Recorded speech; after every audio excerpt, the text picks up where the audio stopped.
Hello students, Namaste everyone. My name is Sudeep Mehta and I am your physics teacher. Students हम लोग mathematical tools कर रहे हैं और हमने ट्रिग्नोमेट्रिक आइडेंटिटीज़ की, हमने डिफरेंशिएशन को सीखा। अब हम इंटीग्रेशन को सीखेंगे इस वीडियो में। अब इंटीग्रेशन जो है वो डिफरेंशिएशन से थोड़ा डिफ़िकल्ट है और इंटीग्रेशन जो है वो डिफरेंशिएशन का एग्जैक्टली रिवर्स मतलब कि ऑपोजिट है। आप ये मान के चलिए, आपको एक सेंटेंस याद रखना है कि अगर हम किसी चीज़ को डिफरेंशिएट करते हैं और उसका जो आंसर आता है, उस आंसर को अगर हम इंटीग्रेट करेंगे तो हमको वापस वही टर्म मिलेगी जिसको हमने डिफरेंशिएट किया था। मैं फिर से वही सेंटेंस बोल रहा हूँ, अगर हम किसी टर्म को इंटीग्रेट करेंगे और हमको जो आंसर मिलेगा उस आंसर को अगर हम डिफरेंशिएट करेंगे तो हमको वापस वही टर्म मिलेगी जिसको हमने इंटीग्रेट किया था। स्टूडेंट्स, आपने नोटिस किया हो तो मैं दोनों सेंटेंस सेम नहीं बोला था। मैंने पहली बार ये बोला कि अगर किसी टर्म को डिफरेंशिएट किया जाए और अगर हमको कोई आंसर मिलता है तो उस आंसर को अगर आप इंटीग्रेट करोगे तो आपको वही टर्म मिलेगी जिसको आपने डिफरेंशिएट किया था पहले। और दूसरी बार मैं बोला कि अगर आप किसी टर्म को इंटीग्रेट कर रहे हो और अगर आपको कोई आंसर मिल रहा है तो उस आंसर को आप डिफरेंशिएट करोगे तो आपको वही टर्म मिलेगी जिसको आपने इंटीग्रेट किया था।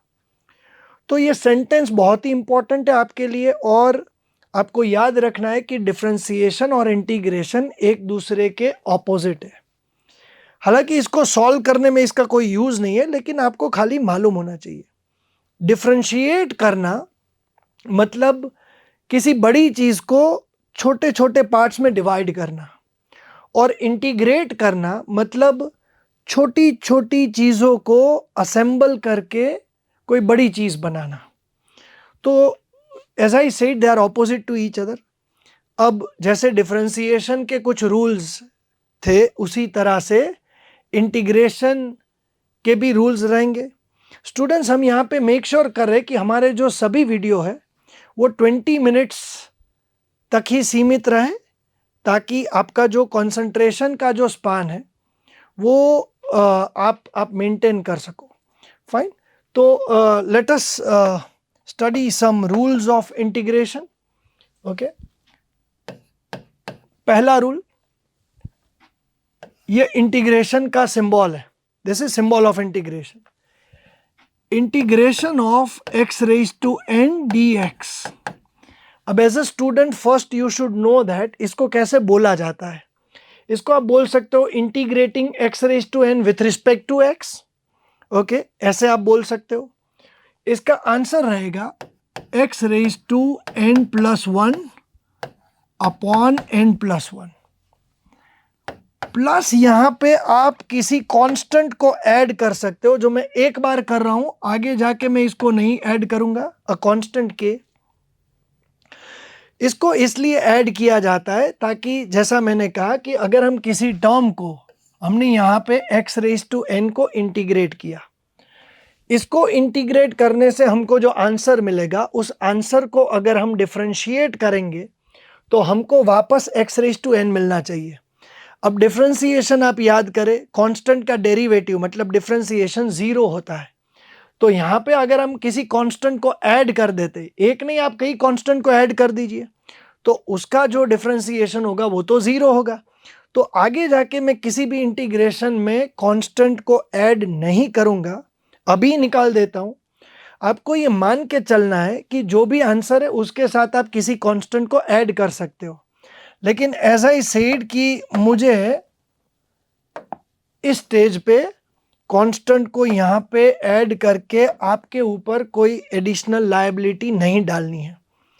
तो हम इसको ऐसे ही याद रखेंगे कि integrating x raise to n with respect to x is x raise to n plus 1 upon n plus 1। अब इसके कुछ एग्जाम्पल्स देख लेते हैं और एग्जाम्पल्स भी बहुत ही सिंपल होने वाले हैं।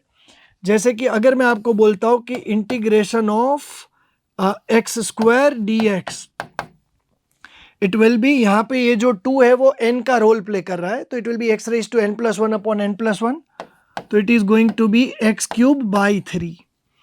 अब एक कंफ्यूजन यहाँ पे बच्चों को हो सकता है कि एक्स स्क्वायर का डिफरेंशिएशन 2x था, तो आपको रूल्स को मिक्स नहीं करना है, इसके लिए आपको थोड़ी प्रैक्टिस भी करनी पड़ेगी कि आपको before you apply a rule you need to know कि आप डिफरेंशिएट कर रहे हो या फिर इंटीग्रेट कर रहे हो. फाइन.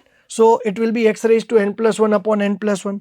दूसरा एग्जाम्पल देखते हैं, x raise to minus two into d x. यहाँ पे जो n है -2 उसका रोल प्ले कर रहा है, and the answer is the rule is x raise to n plus one upon n plus one. तो ये हो जाएगा x raise to -1 upon -1. Fine. इसी तरह से एक और सिली एग्जाम्पल देख लेते हैं. Let this be x raise to 5/2 into d x. Fine. तो here your n is 5/2. So it will be x raised to n plus 1 upon n plus 1. तो ये हो जाएगा x raised to 7/2 upon 7/2. So कुछ simple से examples है जो इस रूल का एप्लीकेशन कैसे करना है वो यहाँ पे समझाया गया है. Let us see another rule. एक और रूल देखते हैं. अब मान के चलिए कि मैं आपको दे रहा हूं इंटीग्रेशन ऑफ के x raise to n d x. बहुत ही सिंपल है, इसलिए इसी स्लाइड में इसको कवर कर लेते हैं. जैसे डिफरेंशिएशन में हमने किया था कि कांस्टेंट के को हम डिफरेंशिएशन के बाहर लेके गए थे, उसी तरह से यहाँ पे कांस्टेंट के को हम इंटीग्रेशन के बाहर ले जाएंगे. तो वो आ जाएगा इंटीग्रेशन के बाहर, और एक्स रेज टू एन का इंटीग्रेशन होगा x raise to n plus one upon n plus one. Fine. So बहुत ही सिंपल है, इसमें मुझे कुछ समझाना नहीं है. It is very very easy. Fine. Let us see rule number 3. यहाँ पर ही कर लेते हैं.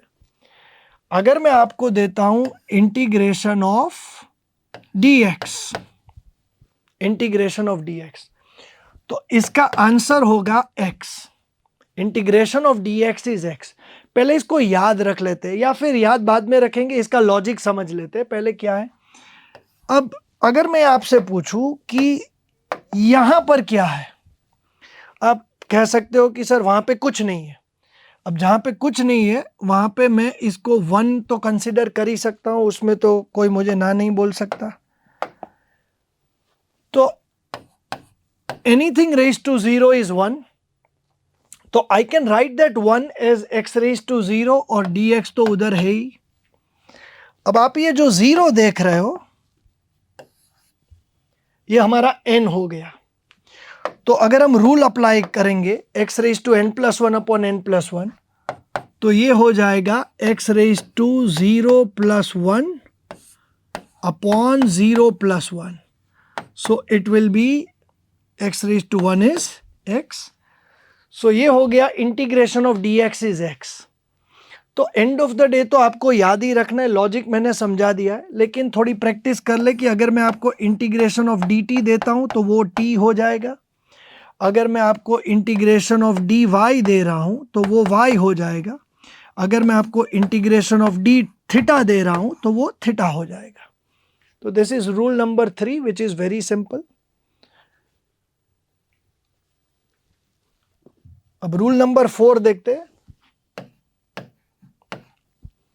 अब मान के चलिए कि मैं आपको इसका एक वेरिएशन देखते हैं.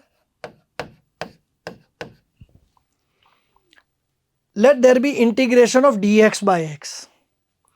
अब पहले साइड पे आपको ऐसा लगेगा कि x raise to n plus one upon n plus one वाला रूल अप्लाई करना है. कर भी लेते हैं, लेकिन फिर उसको इरेज तो करना ही पड़ेगा.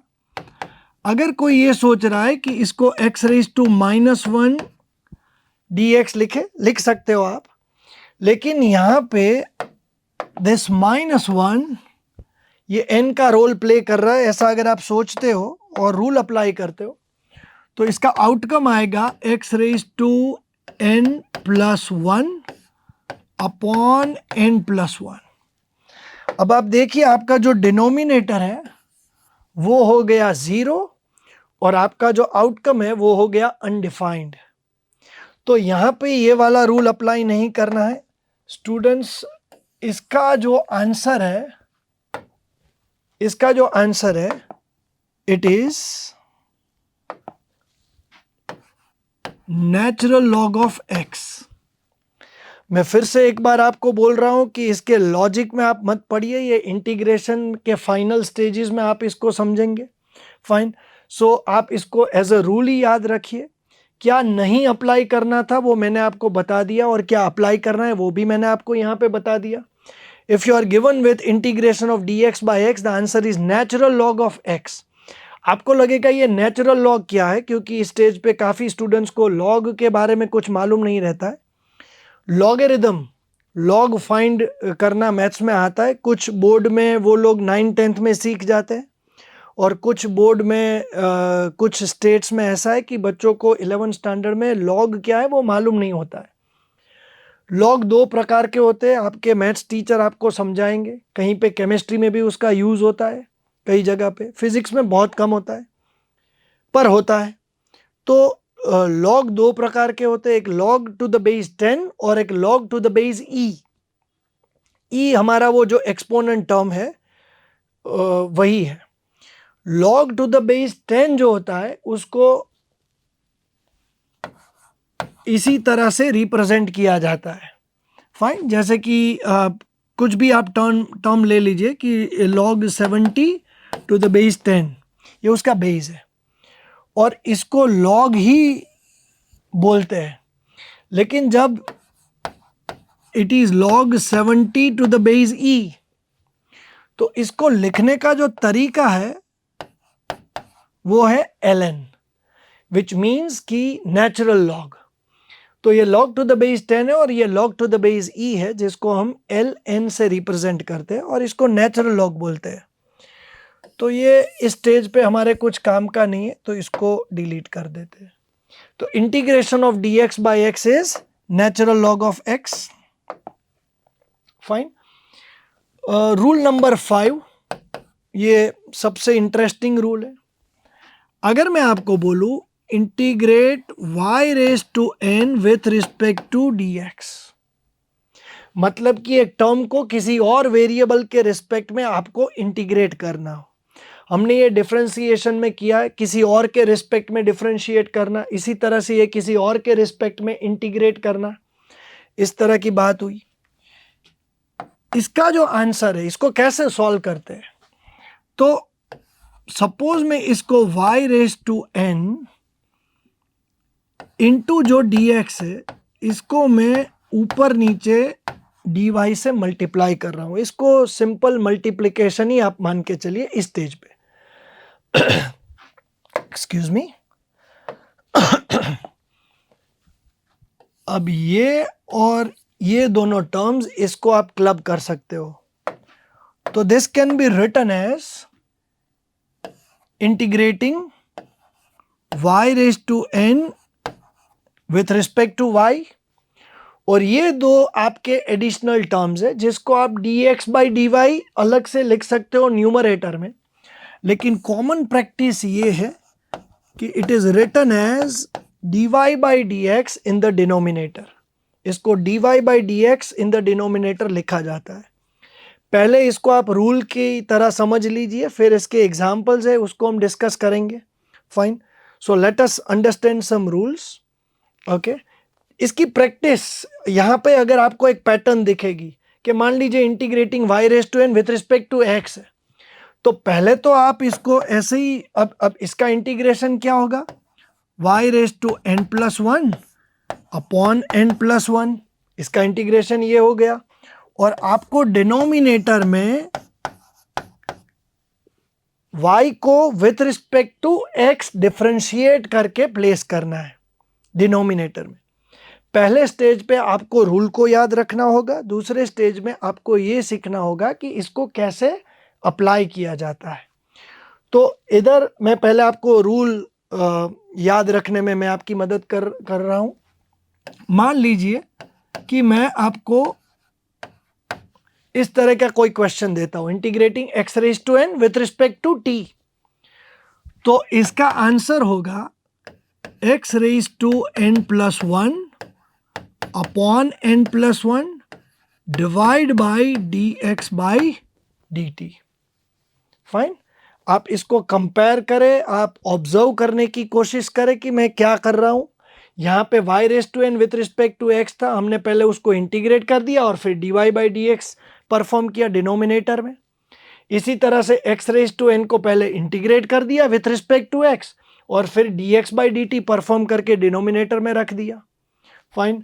अगर मैं आपको integrating theta raise to n with respect to y, मैं वेरिएबल्स को चेंज कर रहा हूं ताकि आपको एक प्रैक्टिस मिले, तो आपका आंसर होगा theta raise to n plus 1 upon n plus 1 divide by d theta by d y. Fine. So this is how we apply rule number 5। Rule number 5 थोड़ा चैलेंजिंग है और थोड़ा एप्लीकेशन डिमांड करता है स्टूडेंट की तरफ से। अब इसका एक एग्जाम्पल देख लेते हैं कि अगर इसको अप्लाई करना हो तो कैसे कर सकते हैं। तो रूल नंबर 5 का एग्जाम्पल मान लीजिए मैं आपको दे रहा हूं integrating 2x plus 7 raise to minus 3 into dx। अब यहां पे जो टर्म आपको दी गई है, दिस इज अ टर्म, और इस टर्म को अगर मैं y अज्यूम कर लेता हूं तो ये आपका हो जाएगा integration of y raise to minus 3 into dx। ये कुछ ऐसा दिखेगा। अब जैसे हमने प्रीवियस स्लाइड में रूल अप्लाई किया, आपको देखना हो तो एक बार देख लीजिए। वो होगा y raise to n plus 1 upon n plus 1 divide by whatever dy by dx। तो यहां पे इस क्वेश्चन की बात करें तो ये होगा y raise to minus 2 upon minus 2, ये आपका एक टर्म हो गया, और डिवाइड बाई मुझे dy बाई dx करना है, मतलब कि मुझे divide by d by dx of 2x plus 7 ऐसे मुझे करना है। तो इसका जो फाइनल आंसर आपको मिलेगा वो होगा माइनस ऑफ 1 बाई 2। अब इसको मैं वाई स्क्वायर बोल के डिनोमिनेटर में भी प्लेस कर सकता हूं, तो आपका y है 2x प्लस 7, तो ये हो गया 2x प्लस 7 होल स्क्वायर, मतलब ये y स्क्वायर नीचे आ गया आपका। और यहां पे जब हम इसको डिफरेंशिएट करेंगे तो इसका डिफरेंशिएशन, फिर डिफरेंशिएशन के रूल्स आपको याद रखने हैं। तो जब इसको डिफरेंशिएट करेंगे तो 2 डिफरेंशिएशन के बाहर आ जाएगा, x का x के रिस्पेक्ट में डिफरेंशिएशन है 1, तो ये आपका हो गया 2 और x का x के रिस्पेक्ट में डिफरेंशिएशन 1। और किसी भी कांस्टेंट को आप किसी भी वेरिएबल के रिस्पेक्ट में डिफरेंशिएट करोगे तो आपका आंसर आएगा 0, मतलब यहाँ पे खाली 2 आएगा। ये आपका फाइनल आंसर हो गया। फाइन। तो इस तरह से आप किसी टर्म को इंटीग्रेट कर सकते हो with respect to some other variable. Fine. एक और एग्जांपल देख लेते, यहां पे कर लेते इसी स्लाइड में। फाइन। अगर मैं आपको integration of dx upon 4x minus 5 इस तरह का कोई एग्जाम्पल देता हूं, देखिए ट्रिक ये है कि आपको इसको y अज्यूम करना है। ओके, आपको इसको y अज्यूम करना है, इसलिए आपको कुछ ऐसा दिखेगा integration of dx by y. Okay, अब ये नेचुरल लॉग ऑफ y वाला केस है, लेकिन ये तभी आप अप्लाई कर सकते हो जब दोनों वेरिएबल्स सेम हो। और यहां पे आप ऑब्जर्व करोगे तो यहां पे x है और यहां पे y है, तो रूल के तहत अगर मैं इसको ऊपर नीचे dy से मल्टीप्लाई करता हूं तो ये कुछ ऐसा दिखेगा integration of dy by y. Fine, मैंने इन दोनों को क्लब किया, अगर आपको चाहिए तो मैं इसको हाईलाइट कर देता हूं। ओके, मैंने इन दोनों को क्लब किया और मुझे अपने डिनोमिनेटर में अब क्या बचा, तो डिनोमिनेटर में dy बाई dx मुझे परफॉर्म करना है। Integration of dy by y is natural log of y, और y की जगह पे मैं 4x माइनस 5 को सब्सटीट्यूट कर रहा हूं और आपको dy by D x perform करना है और उसको डिनोमिनेटर में प्लेस करना है। तो आपका जो dy बाई डी एक्स होगा वो हो जाएगा 4। ओके, 4 बाहर आ जाएगा, dx by D x is 1, किसी भी कांस्टेंट का डिफरेंशिएशन 0 होगा तो -5 का डिफरेंशिएशन 0 होगा, आपका डिनोमिनेटर में 4 आ जाएगा। तो स्टूडेंट्स ये वाला जो रूल है वो थोड़ा ट्रिकी है और इसका एप्लीकेशन थोड़ा ये डिमांडिंग है बच्चों के लिए, बट अगर आप प्रैक्टिस करोगे, मैं इसके बाद इसकी वर्कशीट भी अपलोड करने वाला हूँ जहाँ पे कैलकुलस के सारे क्वेश्चंस, ट्रिग्नोमेट्रिक आइडेंटिटीज़ के सब क्वेश्चंस उसकी एक वर्कशीट में मैं अपलोड करूँगा और उसका डिटेल डिस्कशन होगा, उसके थ्योरेटिकल सॉल्यूशंस भी होंगे और अगर चाहिए तो उसके वीडियो सॉल्यूशंस भी हम बना के देंगे। तो इस वीडियो में मैं इतना ही कवर कर रहा हूँ। मेरे नेक्स्ट वीडियो में मैं इंटीग्रेशन को फर्दर डिस्कस करूँगा और उसको वहाँ पे ख़त्म कर देंगे। ठीक है, थैंक यू।